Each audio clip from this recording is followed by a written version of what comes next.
Diego মারাদোনার জন্মদিনে অনেক অনেক শুভেচ্ছা ও ভালোবাসা। সেই সাথে আপনাদের কাছে প্রশ্ন, মারাদোনার খেলা লাইভ না দেখার আফসোস হয় কিনা, মিস্টার মোল্লা ব্লগসের প্রশ্ন। আজকের অ্যাডের টাইমটা আমরা শুরুই করতে চাই দিয়েগো মারাদোনাকে জন্মদিনের শুভেচ্ছা জানিয়ে। আমাদেরকে আবারও এই দিনটা সেই সুযোগটা করে দেয় যখন আমরা মারাদোনাকে স্মরণ করতে পারি। মনে করেন হচ্ছে আমরা টি স্পোর্টসে আসার পরেই তো হচ্ছে গিয়ে তিনি তার ওই ব্যাড নিউজটা আমরা পেলাম। তিনি 2020 সালে আমরা তখন খাচ্ছিলাম একটা রেস্টুরেন্টে। আপনি তখন টি স্পোর্টসে কাজ করেন এবং আমি ওই দিন টি স্পোর্টসে কাজ করব। ওই দিন কেবল টি স্পোর্টস এসছে, আমি জাস্ট ওই দিন বাসায় গেছি, টি স্পোর্টস থেকে বাসায় গেছি আর তখন ওই খবর এসছে 2020 সালে। মানে এটা যে কত বড় একটা ধাক্কা ছিল। মানে মারাদোনাকে আমরা খেলতে দেখি নাই, এই যে আফসোসের কথা যিনি বললেন, খেলতে দেখি নাই, কিন্তু খেলতে না দেখেও একটা মানুষ কিভাবে আসলে তার প্রভাব কিভাবে রেখে গেছেন, কিভাবে জেনারেশন টু জেনারেশন এই জিনিসটা পাস হয়। সব মশার বিরুদ্ধে সুরক্ষা দিতে এলো বসুন্ধরা এক্সট্রিম অ্যারোসল, মশার বিরুদ্ধে এক্সট্রিম সুরক্ষা। এবং এগুলো কিভাবে পাস হয়, ধরেন আমরা কি করছি, আমরা বাবা চাচা মামাদের মুখে শুনে শুনে, মানে মারাদোনা একটা ক্যারেক্টার আমাদের বাংলাদেশে তো বটেই, পুরো বিশ্বেই।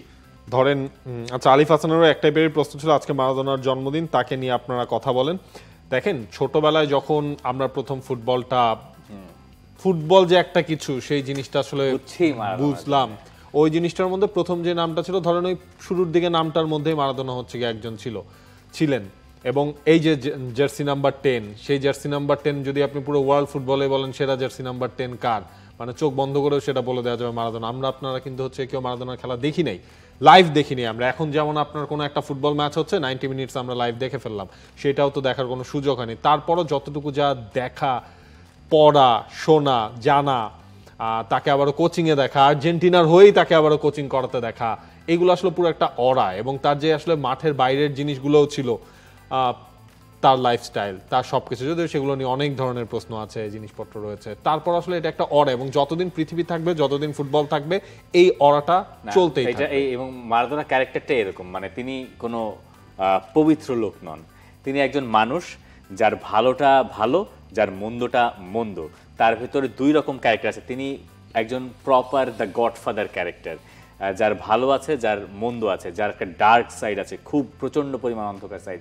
কিন্তু যে মারাদোনা আমাকে আন্দোলিত করে, সেই মারাদোনা হচ্ছে যখন যে মারাদোনা বলেন যে তার পরিবার থাকতো বস্তিতে, তিনি ফুটবল খেলে চেয়েছিলেন বস্তি থেকে তার পরিবারকে একটা বাসা, তার মা তার কাছে এত প্রিয় যে তার বাবা মার জন্য তিনি একটা বাসা প্রস্তুত করে দিতে চেয়েছিলেন। সেটা যখন তিনি পেয়েছিলেন, তার কাছে মনে হচ্ছে তিনি সব পেয়েছেন। এরপরে তো তার ক্লাব, মানে ক্যারিয়ারের উত্থান।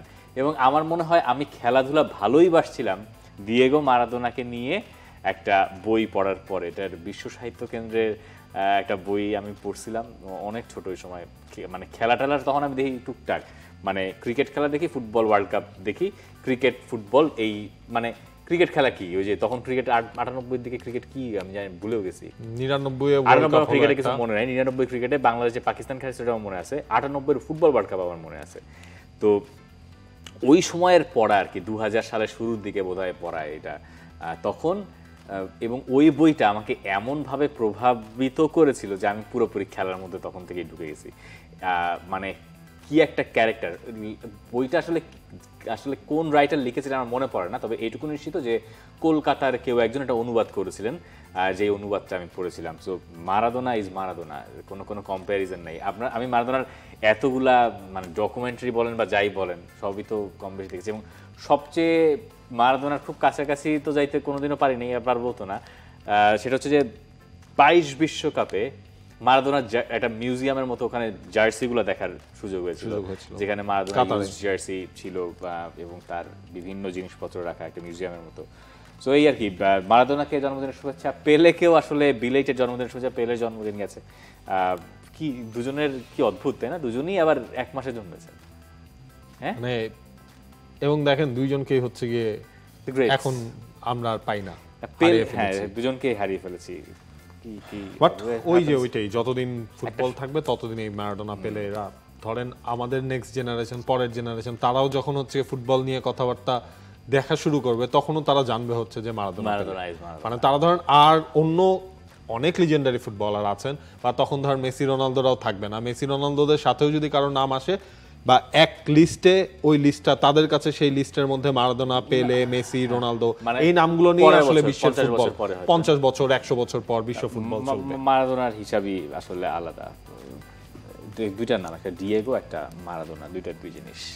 আর নাপোলির মারাদোনা ইজ লাভ, ঠিক আছে, সেপারেট। আমি যখন আপনার চ্যানেল 24 ছিলাম, চ্যানেল 24 যে স্পোর্টস এডিটর এখনো আছেন দিলু ভাই মারাদোনার সাথে উনি দেখা করেছিলেন মিন্স কোন একটা ওয়ার্ল্ড কাপের সময় হচ্ছে ওনার দেখা হয়েছিল। তো এরপর তিনি মারাদোনাকে ছুঁয়েও আসলে দেখেছিলেন, মানে ওই জিনিসটা যখন উনি মাঝে মাঝেই আসলে বলেন। এবং বাংলাদেশের স্পোর্টস ইন্ডাস্ট্রিরই ওয়ান অফ দ্য মানে পায়োনিয়ার টাইপ জার্নালিস্ট হচ্ছে এই দিলু খন্দকার তিনি। তো ওনার কাছ থেকে যখন শুনে তখন ওই গল্প শোনার সময় মনে করেন লোম দাঁড়িয়ে যেত। ওই তিনি যখন বর্ণনা করছেন মারাদোনা চলে যাচ্ছেন, থামালেন, এই যে 22 বললেন বাংলাদেশ থেকে এসেছেন, মারাদোনাকে ছুঁয়ে দেখলেন। বাংলাদেশের লোকের আসলে আর্জেন্টিনার ফ্যান কেন? মানে আর্জেন্টিনার জন্য তো না, মারাদোনাকে দেখে আর্জেন্টিনার ফ্যান। সেই মারাদোনাকে দেখে ফ্যান, এরপরে সেটা আস্তে আস্তে না মেসি পর্যন্ত আসছে, এখন আর্জেন্টিনার যা দাঁড়ায় গেছে। এবং আপনি একটা জিনিস চিন্তা করেন, যখন মেসিরাও খেলা শুরু করেছেন তখনও আর্জেন্টিনার ওই ইফেক্টটা কতটুকু ছিল, মেসিকেও কিন্তু বলা হচ্ছিল যে নতুন মারাদোনা। হ্যাঁ, মানে মেসির পুরো স্টার্টিংটাই, আর এখন দেখেন ওই জিনিসটা কি হয় যে নতুন মেসি। হ্যাঁ, কিন্তু ওইটা শুরুটা ওই মারাদোনা থেকেই ভাবে গেছে। ইনফ্যাক্ট ধরেন মানে 22 ওয়ার্ল্ড কাপের সময় ফিফার একটা ইন্টারভিউতে যখন যে জিজ্ঞেস করলো যে আর্জেন্টিনার এই উন্মাদনা দেখে সেমিফাইনালের আগে দিয়ে মনে হয় বা সেমিফাইনালের পরে, তখন আমাকে জিজ্ঞাসা করলো ওই ফিফার লোকজন, তখন তারা আমাকে জিজ্ঞেস করতেছে যে মেসি এটা তো ঠিক আছে, কিন্তু আবার মারাদোনার গল্পটা বলেন তো, যে মারাদোনা কি করে বাংলাদেশে এখন, নাইলে মেসি ওয়ার্ল্ড ওয়াইড পপুলার বা কিছু, কিন্তু আপনাদের দেশে মারাদোনার এই ইফেক্টটা আসলে কিভাবে শুরু হয়েছিল, এইটা তখন জানতে চেয়েছিল। তো বললাম যে ভাই পুরা শুরুই করে দিচ্ছেন তো মারাদোনা, শুরুই বাংলাদেশে হচ্ছে মারাদোনা দিয়ে। এবং ওই টাইমটাতে তো আপনার ধরেন ওয়ার্ল্ড কাপ ছাড়া কোনো টুর্নামেন্ট বা কোনো কিছু বাংলাদেশের যারা টেলিভিশন তখন ঘরে ঘরেও ছিল না, যতটুকুই যা ছিল তখন হচ্ছে ওই যে আপনার উৎসবটা বা মানুষ খেলাটা দেখতো কিন্তু ওই ওয়ার্ল্ড কাপের সময়টাতেই। ওই টাইমটা আর্জেন্টিনার বিশ্বকাপ জেতা, মারাদোনার জেতানো, এই সবকিছু আসলে বাংলাদেশে ওই জিনিসটা কাজ করছে। মাত্র মারাদোনার বিশ্বকাপ জেতানো না, যেগুলা ইম্প্যাক্ট আরো ফেলেছে, ধরেন 90-এর বিশ্বকাপের ফাইনালে হেরে যাওয়াটা। হ্যাঁ, আপনি চিন্তা করতে পারেন যে একটা প্লেয়ার যিনি নাপোলিতে খেলেন, 90-এর বিশ্বকাপের ফাইনালের আগে সেমিফাইনাল ইতালির এগেইনস্টে, সেই ম্যাচ হচ্ছে নেপলসে, এবং ইতালিয়ানরা এখনো তাদেরকে দোষেন যে এই ম্যাচটা নেপলসে না ফেলে অন্য মিলান টিলান কোনো জায়গায় ফেললে এই ম্যাচ কখনো ইতালি হারতো না, কারণ ওই ম্যাচে সমর্থক নাকি পেয়েছে আর্জেন্টিনা মারাদোনার জন্য। এটা হয় নাকি? নেপলসে তো এখনো ম্যাচ হলে বা নেপলসের শহরের আপনার মানে মারাদোনা যে কি সেইটাই তো আসলে বলে দেয়া যায়। তারপর 94 ড্রাগের ওই ঘটনা, এগুলা বাংলাদেশের মানুষদেরকে মানে ভালোটা মন্দটা দুইটাই এমনভাবে প্রভাবিত করছে। আপনি শুধুমাত্র সাফল্য দিয়ে বাংলাদেশে আপনি কিন্তু মানে ওই স্থানে পৌঁছাতে পারেন না, একটা প্রচন্ড আবেগীয় স্টোরি থাকতে হয়। যেমন ধর 90 ওটা মানুষজন ধরেই নিছিলেন নাকি যে এটা মারাদোনার এগেইনস্টে মানে ফোকলোরস, হ্যাঁ, যে এটা কনস্পিরেসি। তারপরে 94-তে ড্রাগস উনি নেন নাই, ওনাকে ফাঁসানো হয়েছে, এগুলা বাংলাদেশে মানে এগুলা চলে কিন্তু আমাদের, হ্যাঁ, এবং এগুলা একটা কাল্ট তৈরি করে। যাই হোক, আমরা মুভিং ফরওয়ার্ড শুরু করি। হ্যাঁ, নাইল খান একটা করে বায়ার্ন মিউনিখ দিই। বায়ার্ন মিউনিখের প্রশ্ন আছে, please talk about 14 win streaks of Bayern Munich. Wahid ইসলামের প্রশ্ন। উনি কামরুজ্জামান টাইপ হয়ে গেছে, কি জানি ও ভদ্রলোকের নাম কি, মনিরুজ্জামান না কামরুজ্জামানই তো, সুইডেন প্রবাসী, আমার মনে নেই, সুইডেন প্রবাসী বলে কামরুজ্জামান এরকম নাম হয়েছে আর কি। ওয়াহিদ ইসলাম আছে, কামরুজ্জামান না মনিরুজ্জামান? কামরুজ্জামানই তো, আমার মনে নেই। আচ্ছা, হ্যাঁ, ধরেন আরে সুইডেন প্রবাসী পেজ দেখেন না আপনি? মনে নেই আমার। হ্যাঁ, ঠিক আছে, মনে নাই না, দেখেনি নাই, তাহলে আপনার বাবলে যায় না ওটা। এই যে বললেন এখন হচ্ছে গিয়ে টানা চলে আসবে। মানে ধরেন বায়ার্ন মিউনিখের খেলা থাকবে, বায়ার্ন মিউনিখ জিতবে, হ্যারি কেন গোল করবে, এটা হচ্ছে গিয়ে এই সিজনের আপনার রিচুয়াল হয়ে গেছে। একটা দল এই সিজনে এখন পর্যন্ত কোনো ম্যাচও হারেনি, মানে খেলাটা আমি দেখিনি। কালকে ফার্স্ট তারা এক ম্যাচে ফার্স্টে গোল খাইছে করোনার সাথে, মানে এই ফার্স্ট তারা পিছায় পড়ছিল। 13 ম্যাচ জিতেই তো তারা হচ্ছে একটা রেকর্ড করছে যে ইউরোপের একটানা স্টার্টিং এ মানে সিজনের শুরুতে সবচেয়ে বেশি ম্যাচ জিতে, এবং সেটাকে 14তে তারা নিয়ে গেছে। আর এইটা তো ছুটছে, এটাকে এখন বায়ার্ন মেশিন বলতে পারেন, বায়ার্ন মিউনিখ না বলে। কিন্তু বায়ার্ন মেশিনের পরীক্ষাটা বোঝা যাবে এই নেক্সট উইকটা তাদের জন্য টাফ। লেভারকুজেন ফার্স্টে, লেভারকুসেন যদিও আগে লেভারকুসেন নাই, এরপরে চ্যাম্পিয়ন্স লিগে পিএসজি বিপক্ষে ম্যাচ। সো বায়ার্ন মিউনিখ আর machine right now, let's see what happens. এবং হ্যারি কেইন আবার নিচে নামছে। SZHS স্পোর্টস ভিউ তার প্রশ্ন, কোচকে বরখাস্ত করার পরের ম্যাচেই জিতেছে তুরিনের বুড়িরা ইউভেন্টাস, তার মানে কোচ পরিবর্তন করলেই অনেক সমস্যার সমাধান হয়, বাংলাদেশ তাহলে কোচ পরিবর্তন করে না কেন? ওনার কোয়েশ্চেন হচ্ছে এইটা, ইউভেন্টাস 8 ম্যাচ পর জিতলো, তাও তো সেটা ইন্টারিম কোচের আন্ডারে, যদিও লুচিয়ানো স্পালাত্তির নাম শোনা যাচ্ছে যে তিনি ইউভেন্টাসের নেক্সট কোচ হতে যাচ্ছেন। বাংলাদেশ যে আসলে কেন কোচ পরিবর্তন করে না, ইউভেন্টাস ধরেন হচ্ছে গিয়ে যখন দেখেছে আর কাজ হচ্ছে না, ওয়ার্কআউট করছে না তাদের যে এক্সপেকটেশন লেভেল সেই অনুযায়ী, তখন তারা চেঞ্জটা করেছে। আপনি যদি ওই হিসাব করেন, দেখেন থাইল্যান্ড কিন্তু হচ্ছে গিয়ে আপনার যে কোচকে তারা চেঞ্জ করলো তার কিন্তু উইনিং পার্সেন্টেজ অনেক ভালো ছিল, যদিও এশিয়ান কাপ কোয়ালিফায়ার্সে তাদের performance up to the mark ছিল না, এই কারণে তারা কিন্তু এই টুর্নামেন্টের মাঝখানে, এই যে অক্টোবর থেকে নভেম্বরের মাঝখানে তারা স্যাক করেছে। ইন্ডিয়া যখন ম্যানোলো মার্কুয়েজের সাথে বুঝলো যে ম্যানোলো মার্কুয়েজকেও দিয়ে হচ্ছে না, খালিদ জামিলকে তারা কখন এনেছে? এই এশিয়ান কাপ কোয়ালিফায়ার্সের মাঝখানেই এসেছে। এমনও না ইন্ডিয়ায় আপনার আইএসএল চলছিল, খালিদ জামিল আইএসএল দেখে হচ্ছে গিয়ে প্লেয়ার নিয়েছে। হ্যাঁ, এখানে একটা সুবিধা ছিল, খালিদ জামিল ইন্ডিয়ান লোকাল ফুটবলটা খুব ভালো মতোই জানেন। এখন ওই হিসেব করে তার আইএসএল এ কোচিং করানোর অভিজ্ঞতা ছিল, সে কারণে ইন্ডিয়া সেই রিস্কটা নিয়েছে। বাংলাদেশ ওই রিস্ক টেকিং অ্যাপ্রোচটাতেই আসলে যায়নি, এবং বাংলাদেশ ওই মিকেল আর্তেতার মতো ট্রাস্ট দ্য প্রসেসে হাঁটতে চেয়েছিল। আচ্ছা, আর ইউভেন্টাসের ব্যাপারটা একটু ব্যাখ্যা করি। ইউভেন্টাসের কোচ ইগোর তুদোর থাকলেও বোধহয় উদিনেসের সঙ্গে তারা জিততেই পারতো। উদিনেসের সঙ্গে ওইটা তো আপনার থাকলে তো অনেকগুলো ম্যাচই তারা জিততে পারতো। উদিনেসের সঙ্গে এই ম্যাচটা নিয়ে অত ব্যাপার ছিল না, এটা হচ্ছে একটা ফিল গুড ব্যাপার আছে না, একটা ম্যানেজমেন্ট চেঞ্জ হয়েছে, প্লেয়াররা একটু রেসপন্সিবিলিটি নিয়েছে, ওখান থেকে ডেলিভারি হচ্ছে। কিন্তু এর মাধ্যমে আসলে বলার সুযোগ নেই যে ইউভেন্টাস ফিরে গেছে একটা জয় দিয়েই। কালকে দেখলাম যে আবার জানিওলোও গোল করলেন, মানে যেটা কনসিড করেছে। অনেক সময় মাঝে মাঝে আপনার হাওয়া বদল হলে, হ্যাঁ হ্যাঁ, এইটাই হয়েছে, কিন্তু এটা স্থায়িত্ব কতটুকু এটা জানি না, এটা জাস্ট হাওয়া বদল। হ্যাঁ, এই হাওয়াটাই ইউভেন্টাসকে কত দূর নেবে সেটা দেখার বিষয়। ট্রু, ভালো বলেছেন। কাব্বিক নাবিল খান, কবি নাবিল খান। আচ্ছা, সেরিয়া যেহেতু আসলো, সেরিয়া রোমা কি শেষ পর্যন্ত টাইটেল রেসে থাকতে পারবে এবং কোমো কততে সিজন শেষ করবে? সালমান সিদ্দিকের প্রশ্ন। কোমো তখন পাচ্ছে না, কোমো কি পাচ্ছে, তাই না? কোমোর খেলার ইয়াটা দেখা হয়নি। রোমার ইয়াটা ভালো যাচ্ছে, রোমা বেশ দিবালা গোল করছেন, কনসিস্টেন্ট আছে। হ্যাঁ, দিবালাও ফর্মে ফিরেছেন, টানাই গোল করলেন। রোমার আসলে চ্যাম্পিয়ন্স লিগ স্পটে থাকা দরকার, মানে অনেকদিন ধরে তারা চ্যাম্পিয়ন্স লিগ স্পটটা কাছাকাছি গিয়ে ফেরত আসতে হচ্ছে। গতবারও যখন কোচ টোচ কয়েকবার 2-3বার পাল্টায়, তারপরে ক্লদিও রানিয়েরির আন্ডারে খুব কাছাকাছি গিয়ে তাদেরকে থামতে হয়েছিল।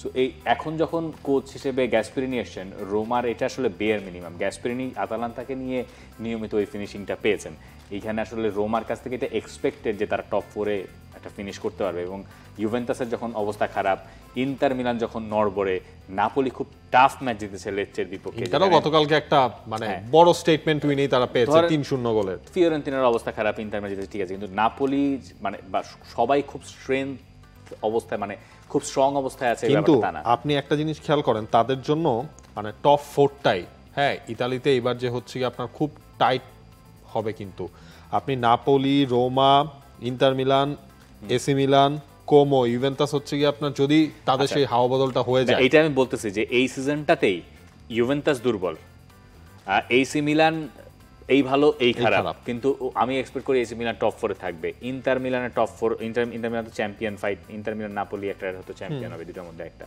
তো এই দুটাকে যদি আপনি দুইটা স্লট দিয়ে রাখেন, 3 আর 4-এ ব্যাপক কম্পিটিশন। আপনি কোমোর ব্যাপারটা ধরতে পারেন যে কোমোর এক্সপেরিয়েন্সের একটা ঘাটতি হয়তো পরে গিয়ে দেখা দিতে পারে, যদিও তাদের দলে এক্সপেরিয়েন্স ফুটবলার আছে। আপনি ইউভেন্টাসের এই এসি মিলান, তাদের সঙ্গে রোমা এই ফাইটটা দিতে পারবে না, টপ 4-এ থাকতে পারবে না, এইটা তাহলে আর কবে পারবে? রোমার এইবারই একটা খুব ভালো চান্স এই জিনিসটা নেয়ার, টপ 4টায় থাকা। So let's see what happens. Title রেসে রোমাকে আমি দেখি না, রোমা টাইটেল রেসে থাকা খুব টাফ। আচ্ছা, মোহাম্মদ জাকির আহমেদ তার প্রশ্ন, পেড্রিও গোল করেছেন, পেড্রির ইনজুরি মিডফিল্ডে বার্সাকে কতটা ভোগাবে? মানে পেড্রি তো ইনজুরি ভোগাবে কিনা জানি না, পেড্রির এই বিশ্রামটা দরকার ছিল, এটা আমি জানি। মানে পেড্রি একটানা ম্যাচ খেলতেছে কবে থেকে, জানুয়ারি থেকে না কবে থেকে, সেই একটানা প্রতিদিন সে ম্যাচ খেলে যেতেছে। বার্সেলোনা তো সবটুকু নিংড়ে দিয়ে প্লেয়ারদের শুষে নেওয়ার একটা ব্যবস্থায় আসলে ছিল বা আছে এখনো পর্যন্ত।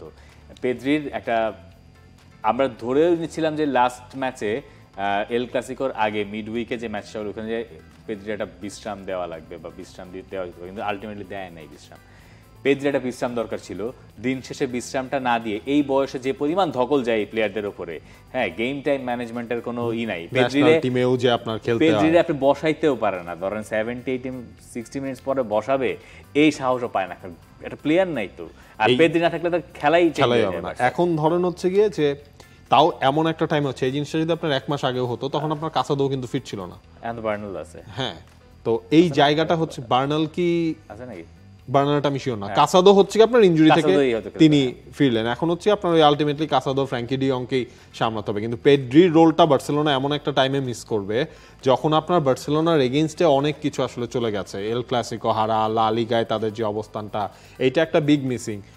কারণ রাফিনিয়া, ওলমো, লেভানডভস্কি তারা হয়তো আপনার হচ্ছে ধীরে ধীরে, রাফিনিয়া তো ফিরবেনই, খুব কুইকলি আসলে রাফিনিয়া ফিরছেন, রাফিনিয়া সময় লাগবে সেটা কি আবারও হ্যাঁ ইনজুরি মানে এল ক্লাসিকোর ওটাই, এল ক্লাসিকোর যখন ফিটনেস ট্রেন করতে গেছে তখন ধারণা করা হচ্ছে যে তিনি ফিটনেস টেস্টে উতরে গেলে তাহলে তো আপনার এল ক্লাসিকোতে খেলবে, পরে তো নতুন আপডেট হচ্ছে 1 মাসের জন্য নাই সে না। কিন্তু আপনার পেড্রিটা তো আরো লম্বা, আমি ওইটা বলছি যে পেড্রির আগে রাফিনিয়া আর কি ব্যাক করবেন। ইনফ্যাক্ট মানে এই জায়গাটা হচ্ছে বার্সেলোনার একটু তাল কেটে যাওয়ার মতো অবস্থা হচ্ছে, ঝামেলা যা যা হইতে পারতো সব হয়ে গেছে। এখন দেখা যাক ঠিক আছে নেক্সট কি করতে পারে, অনেকটুকুই ঝামেলা হবে বলে আমার বিশ্বাস, মানে আমার মনে হয় আর কি। আচ্ছা ঠিক আছে, একটু আরেকটা প্রশ্ন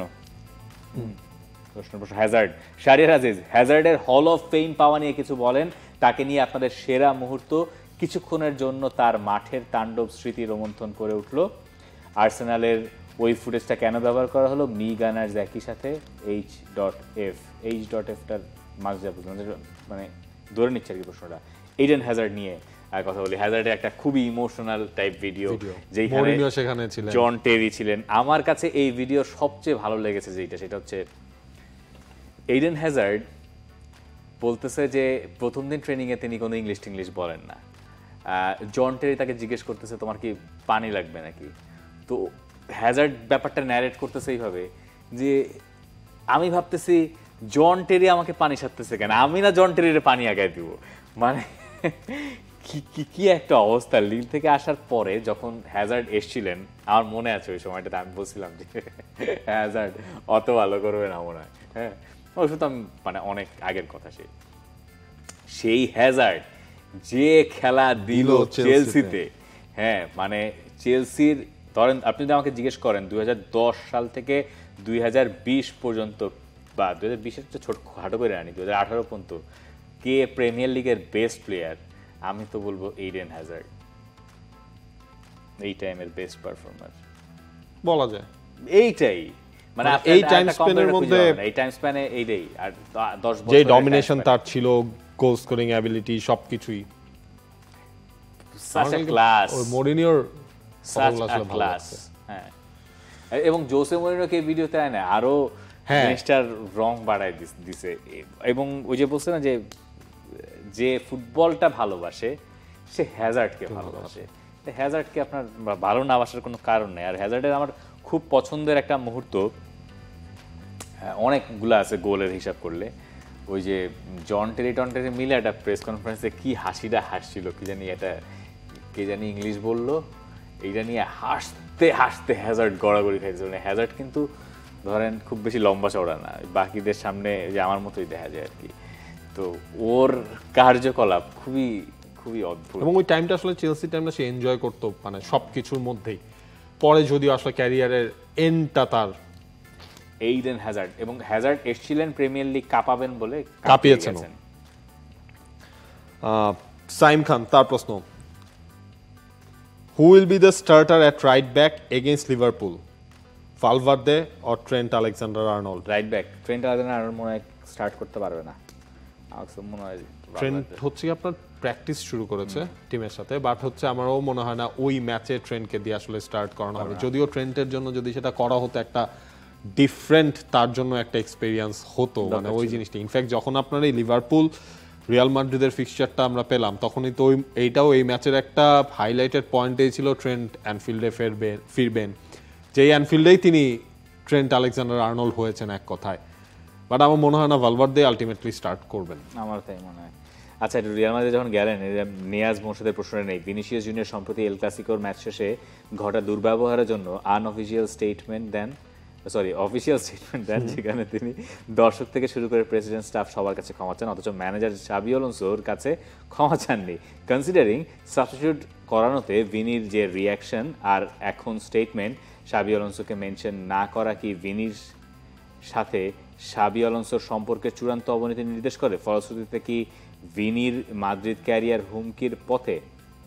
পরের ল্যান্ডে কি আমি বুঝলাম না। সাবস্টিটিউট করানোতে ভিনির যে রিয়াকশন আর এখন স্টেটমেন্টে শাবি আলোনসোকে মেনশন না করা।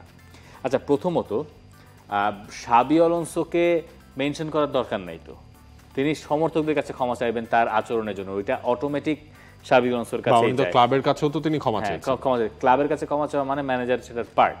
আর দ্বিতীয়ত হচ্ছে শাবি আলোনসো কেন ভিনিসিয়াসের কাছে ক্ষমা দিতে পারেন? মানে কোচ যদি যায় প্লেয়ারের কাছে সরি বলে, তারপর স্টেটমেন্ট দিয়ে, তাহলে আসলে কোচ থাকার দরকার কি? খেলতে নামলেই পারে, ঠিক আছে? এটা তো হয় না। আর শাবি আলোনসো আসলে কত বড় ব্যাটা এটা বোঝা যাবে পরের ম্যাচে, রিয়াল মাদ্রিদের পরের ম্যাচে, যদি তিনি ভিনিসিয়াসকে বেঞ্চে রাখেন, ঠিক আছে? এই রিয়াকশনের পরে এটার একটা কনসিকুয়েন্সেস থাকার কথা, যদিও এই স্টেটমেন্টটা হয়তো তার মন গড়াতে পারে। এই স্টেটমেন্টটা দিয়েই সম্ভবত ভিনিসিয়াস জুনিয়র পরিস্থিতি সামাল দিয়েছেন এবং এই ভঙ্গুর দশাটাকে সামাল দিয়েছেন। ভিনিসিয়াস অনেক বেশি ইমোশনাল।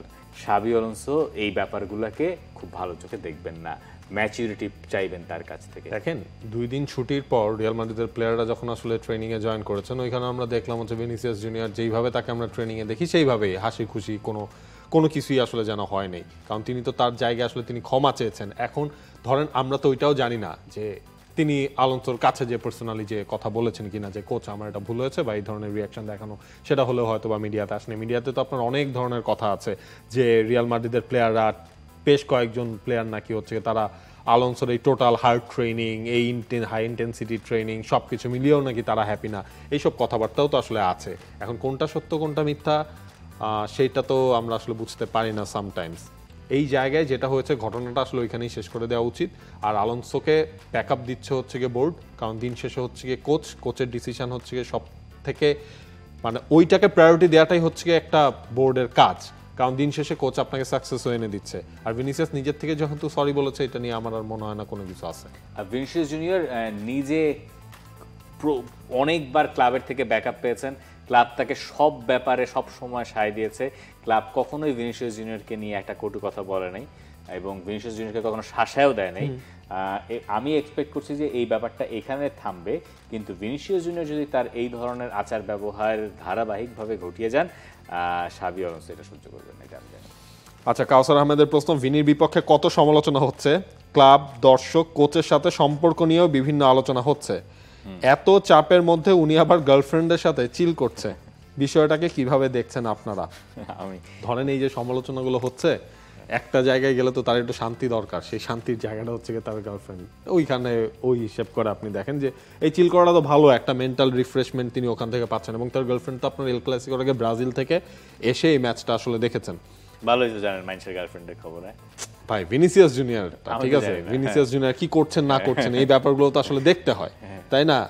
কি যে করেন আর আল্লাহই জানে। তো হ্যাঁ, এটা ভালো, বেশ ভালো, আমি এটাকে পজিটিভলি অ্যাপ্রিসিয়েট করি। ভিনিসিয়াস জুনিয়র মাঠের বাইরেও তিনি সময় কাটাচ্ছেন, সময় তো আরো অনেকেই কাটাচ্ছে, ধরেন হচ্ছে গিয়ে আমাদের এক ছোট ভাই 18 বছরের, তিনিও তো কাটাচ্ছেন, কিন্তু তিনি তো আসলে ধরাটা খেয়ে গেছেন। সবাই সময় কাটাচ্ছে, আমরা ফুটবল শো করছি। যাই হোক, পরের প্রশ্ন যাই।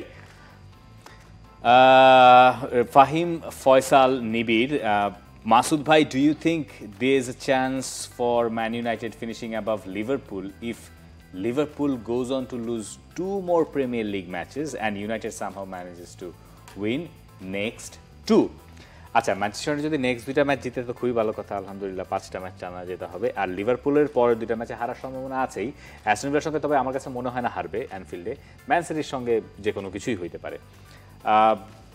আমি এখন ইউনাইটেড উপরে আছে, আর এই 2টা ম্যাচের আপনি যে এই প্রবাবল রেজাল্টের কথা বললেন সেটাও যদি হয়, তবুও আমি বলবো যে ম্যানচেস্টার ইউনাইটেডকে দেখতে হবে ডিসেম্বরের শেষ পর্যন্ত অথবা জানুয়ারির ফার্স্ট FA কাপের ব্রেকটার পরে মিড পর্যন্ত। এরপরে আমি আসলে একটা কিছু বলতে পারবো, এখনই আমি আপনি যে সমীকরণ দিয়েছেন এই সমীকরণে আমি বলবো না যে ম্যানচেস্টার ইউনাইটেড লিভারপুলের উপরে ফিনিশ করবে, এই সমীকরণে আমি বলবো না। সিফাত তামিমের প্রশ্ন অনেকটা একরকম। একটা লোক যে বলেছিল, মানে ম্যানচেস্টার ইউনাইটেডের ফ্যান, যে ইউনাইটেড টানা 5 ম্যাচ না জেতা পর্যন্ত তিনি আর চুল কাটবে না, তার চুল কাটার সম্ভাবনা কতটুকু? মানে ম্যানচেস্টার ইউনাইটেড 5টা ম্যাচ জিততে পারবে কিনা? আর আরো 2 ম্যাচ এখন, তবে ধরেন এই সিজনের শুরুতেও তো 5 নাম্বার হারিয়ে গেল, আবার সেই গোড়ার থেকে শুরু করতে হবে। আপনি চিন্তা করছেন ওই লোকের অবস্থা? না, আপনি একটা জিনিস চিন্তা করেন যে উনি তো 3 সপ্তাহ আগেও তো তার ধারণা ছিল না মানে তার একটা চুল কাটার প্রিপারেশন নিতে হবে, এই ধারণাটা তো ছিল না। এখন ধরেন হচ্ছে উনি মনের অজান্তে একটু একটু বের করবেন কোথায় যে চুলটা কাটবেন। ওই যার কাছে চুল কাটান তার একটা স্কেডিউল নিয়ে রাখবেন, বুকিং নিয়ে রাখার একটা সুযোগ।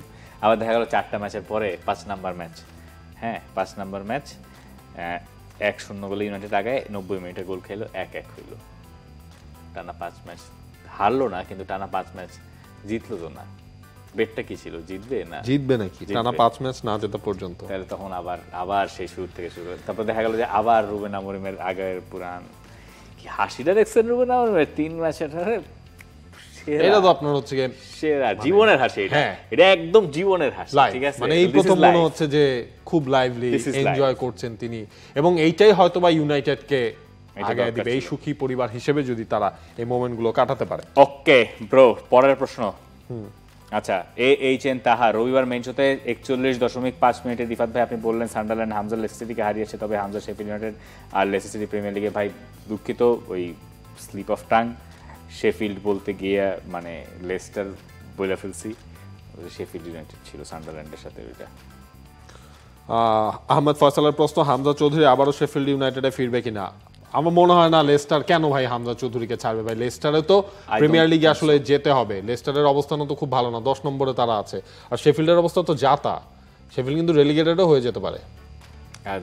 The info we have is এখনো পর্যন্ত এই সম্ভাবনা কম নাই। আর হামজা তো আপনার ফার্স্ট চয়েস প্লেয়ারই লেস্টার সিটি, না ফার্স্ট চয়েস না, মানে এখন খুবই অনিয়মিত হয়ে পড়েছেন, সাব নামতেছেন, ধরেন আগের ম্যাচে নামেনি নাই, মানে শেষ ম্যাচটা যেটা খেললেন, তো এখন তার জন্য মুশকিল হয়ে গেছে।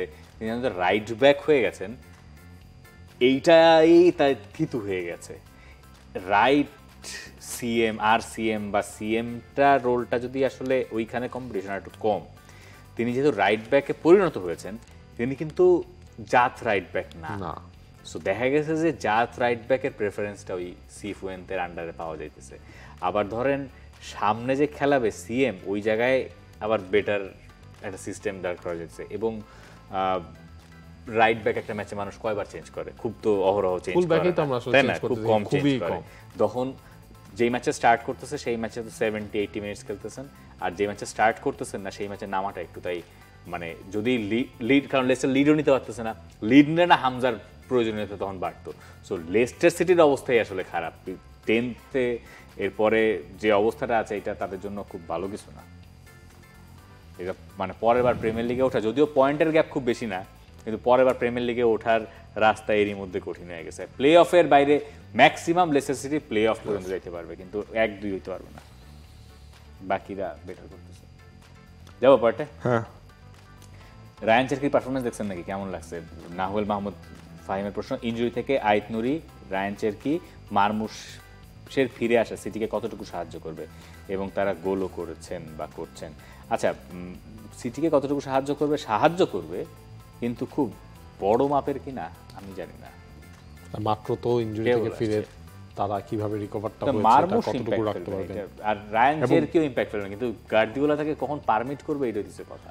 এবং আরেকটা জিনিস যে মারমুশের আপনার দরকার, হল্যান্ডের একটা রিপ্লেসমেন্ট না, কিন্তু হচ্ছে হল্যান্ড যখন আপনি ভাই এখন আপনার হল্যান্ডকে ফুল 90 মিনিটসে খেলানো লাগতেছে, এমন একটা অবস্থা চলে আসছে। তো মারমুশ যদি ওইভাবে যেইভাবে শুরুটা করলেন সেইভাবে যদি ওই অপশনটা ক্রিয়েট করতে পারেন, সেটা তো সিটির জন্যও ভালো। আচ্ছা, আপনি কি একসঙ্গে স্টেক আর মিল্ক খাইছেন? না। কিনছেন কোনোদিন গরুর মাংস আর দুধ একসাথে? বাজারে গেছেন? জীবনেও মনে হয় কিনেন না, এটা কেউ কিনেও না। যে গরুর মাংস কিনতে যায়, হ্যাঁ গরুর মাংস কিনলে মাছ কিনবে, মাংস কিনবে, আরও যা যা আছে তাই কিনবে। হল্যান্ডের একটা ভিডিও দেখলাম, রিল, সে গেছে একটা ফার্মে মনে হয় স্টেক কিনতে। আচ্ছা, মানে স্টেক কিনতে দুধ কিনতে গেছে, জিনিস কিনতে যায়, সে ওখানে আরও জিনিসপত্র পাইছে। সে কতগুলা স্টেক নিল, তারপরে দুধ নিল লিটার লিটার ভরে, আর নিল হচ্ছে হানি। হ্যাঁ, এই যে কম্বো খিদে লেগে গেছে। প্রশ্ন আছে না খাওয়ার প্রশ্ন।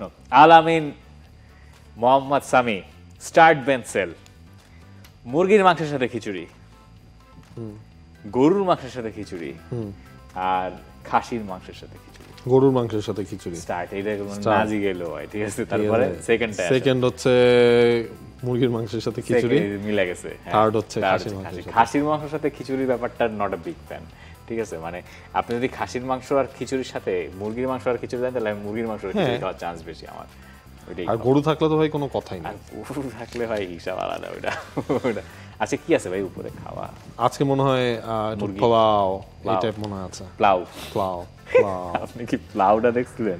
দেখেন নাই মনে হয়, এটা আরো কয়েক মাস আগের ঘটনা। কত কিছু যে বাংলাদেশের ফেসবুকে ঘটে, আমি আবার এগুলা দেখি অনেক কিছু, বুঝছেন। আচ্ছা, রায়ান 404 আর এর প্রশ্ন, লিভারপুল গত সিজনের so called best English team, বুঝছেন, প্রশ্নই তেরা, ঠিক আছে, অথচ মাত্র একটা প্রিমিয়ার লিগ টাইটেল জিতে পরের সিজনেই তারা ঢুকছে। লিভারপুল 400 মিলিয়ন খরচ করলো আর এখনো ঢুকছে, যেখানে ম্যান সিটি গত 10 বছর প্লাস ইংলিশ ফুটবল শাসন করলো। কিন্তু ম্যান সিটির সাথে লিভারপুলের মতো এমন অবস্থা হলে সবাই অয়েল মানি তত্ত্ব নিয়ে আসতো। এইটা কি যৌক্তিক? আপনি একদম স্পট অন, এটা যৌক্তিক না। সিটি তো এদের মতো এমন এক সিজন ওয়ান্ডার দেখায় নাই, এ বরং কনসিস্টেন্টলি পারফর্ম করে গেছে। মডার্ন ডে ফুটবলে, তাও ইংলিশ ফুটবলে এমন রাজত্ব করা তো পৃথিবীর যে কোনো দলের জন্যই স্বপ্ন নয় কি? ট্রু স্বপ্ন। সিটি যা করেছে তো পুরো একটা মানে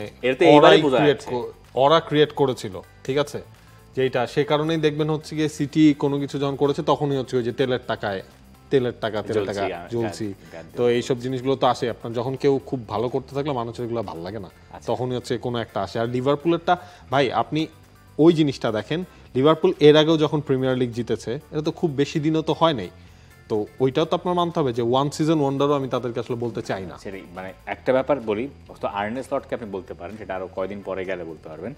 এইখানে যেই যুক্তিটা আপনি তুলে ধরেছেন, যুক্তিটা খুবই ভালো যুক্তি। যে কারণে ম্যান সিটিকে যে অয়েল মানির কথাটা শুনতে হয়, এটার কারণ হচ্ছে দেখেন অপোনেন্টরা ব্যান্টার করবেই। কারণটা হচ্ছে এরকম যে 2007-এর আগে 8-এর আগে ম্যান সিটির এক্সিস্টেন্স ওয়ার্ল্ড ফুটবলে ছিল না। সো এরপরে যখন থাই মালিকানা থেকে আবুধাবি মালিকানা, ওইটার খোঁচাটা আপনি আসলে মূলত শোনেন, ক্লাবের ভিত্তিটা তো ওইটা। তো এই কথা একেবারেই সত্যি, এবং এখন আমরা এটা খুব ভালোভাবে বুঝতেও পারছি যে ম্যানচেস্টার সিটি প্রিমিয়ার লিগকে যেভাবে এক পেশে বানিয়ে দিয়েছিল, এবং একটা সময় লিভারপুল আর ম্যানচেস্টার সিটি এইটা তো প্রিমিয়ার লিগের প্যাটার্নটাকে লা লিগা বানিয়ে দিয়েছিল। এইরকম ডমিনেশন তো আমরা কখনো দেখি নাই প্রিমিয়ার লিগে, যেটা পেপ গার্দিওলা ম্যান সিটি দেখিয়েছে, এবং সেটা সিজনের পর সিজন টানা 4 মৌসুম। সেইটা যে এখনকার দিনে আর সম্ভব না, এটা লিভারপুলকে দেখে আমরা বুঝতে পারছি। আর লিভারপুলের আর্নিংটা নিয়ে কেন অয়েল তত্ত্ব দেয় না, কারণ ওদের টাকা তো অয়েল থেকে আসেও না, ওইটা একটা। আর দ্বিতীয়ত হচ্ছে আপনার লিভারপুলের খরচ তো প্রতি মৌসুমে তারা করে নাই, একটা 5টা মৌসুম বসে থেকে এরপরে তারা খরচ। লিভারপুল তো যখন করে তো আসলে এইভাবে করেছে আর কি।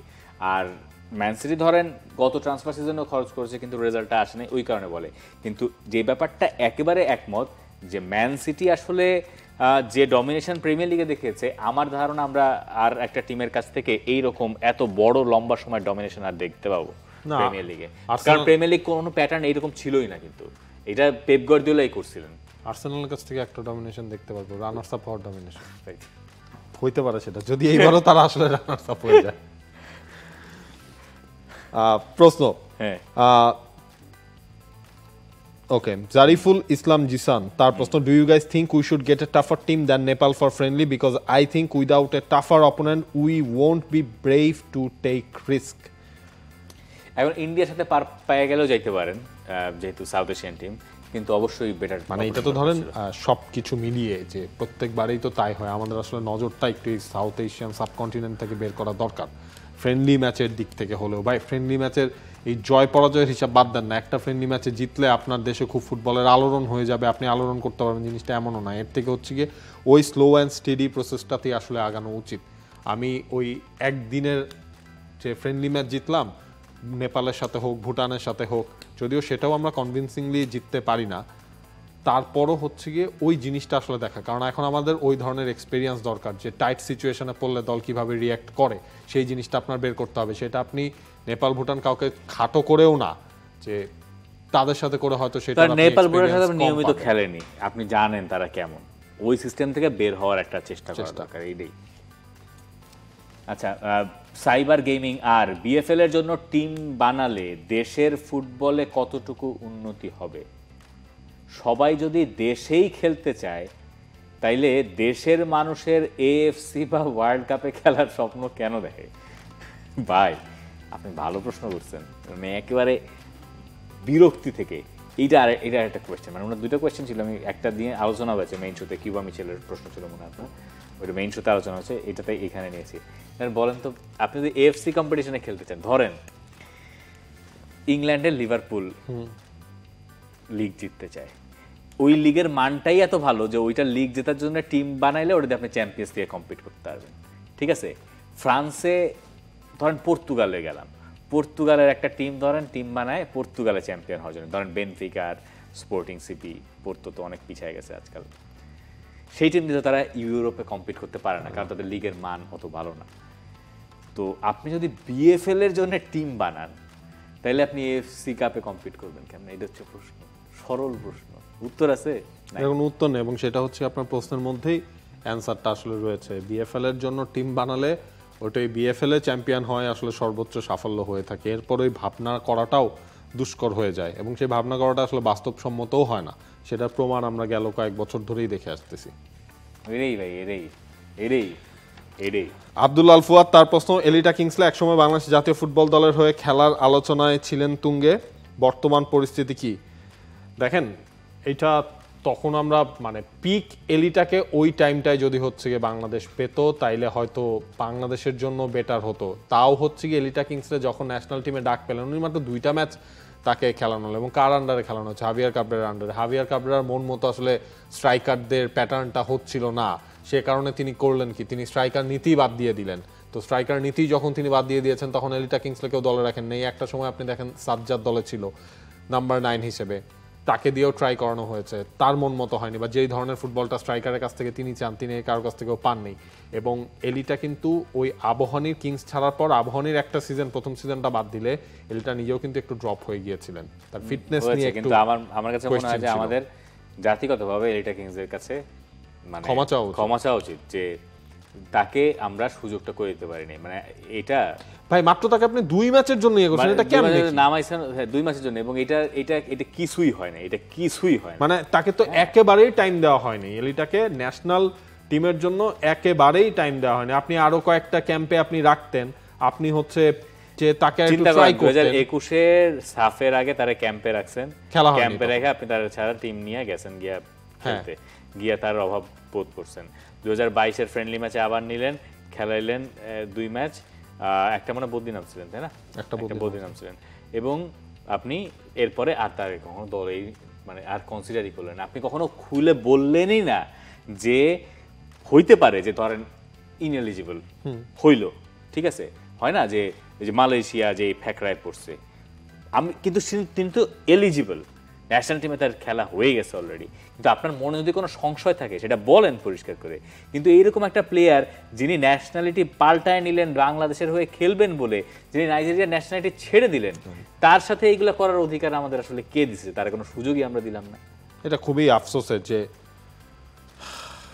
এলিটাকে পরে কোনো সুযোগ দেওয়া হলো না। ধরেন সুযোগ দেওয়ার হইলে যদি তিনি পারফর্ম না করতে পারতেন তাইলে একটা কথা ছিল, আপনি 2 ম্যাচ দিয়েই মানে যেই লোকটার পেছনে এত ঘটনাগুলো রয়েছিল এবং তিনি পারফর্ম করে যাচ্ছেন, ভাই গোলেই তো দরকার আপনার।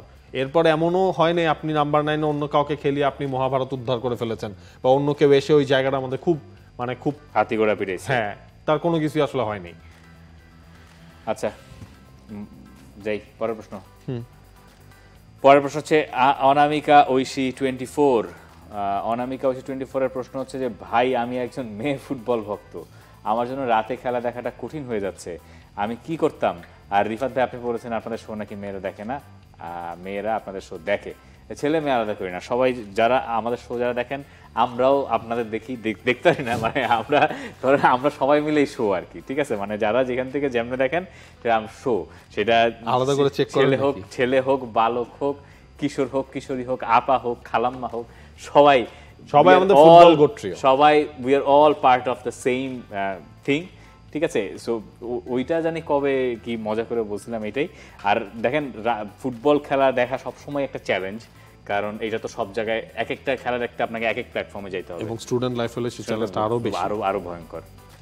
আমি জানি না আপনি কোন ধরনের চ্যালেঞ্জের মধ্যে আছেন। আমরাও ধরেন এককালে যেই সময় মানে রেডিওতেও ফুটবলের কমেন্ট্রি শুনে খেলা দেখছি, এই দিনও গেছে, ঠিক আছে, মানে ইংলিশ কমেন্ট্রি বিবিসি কমেন্ট্রি শোনা যেত প্রিমিয়ার লিগের। এখন টিভি দেখতে গেলে খাবো মায়ের, পড়াশোনা করতে বসে রেডিও শুনো, ঠিক আছে। যাই, আর একটা প্রশ্ন আছে, দুইটা প্রশ্ন আছে, হ্যাঁ দুইটাই একই রকম। রাহিম স্টারলিং না কিন্তু স্টারলিং, ভালো লাগছে ভাই আপনার নামটা, রাহিম স্টারলিং। ভাই আর কয়টা ম্যাচ হারলে আর্নে স্লট স্যাকড হবেন? এক এক করে প্রত্যেকটা ম্যাচ আমরা হেরেই যাচ্ছি, ট্রান্সফার মধ্যে 400 মিলিয়ন খরচ করার এমন টিম পারফরমেন্স আমি সম্পূর্ণ হতে ভাই, আমরা এত ধৈর্য কেন ভাই? এই লোকটা তো 6 মাস কইছে আপনাকে প্রিমিয়ার লিগ টাইটেল জিতাইছে, মানে একটু give him some respect, give him some space.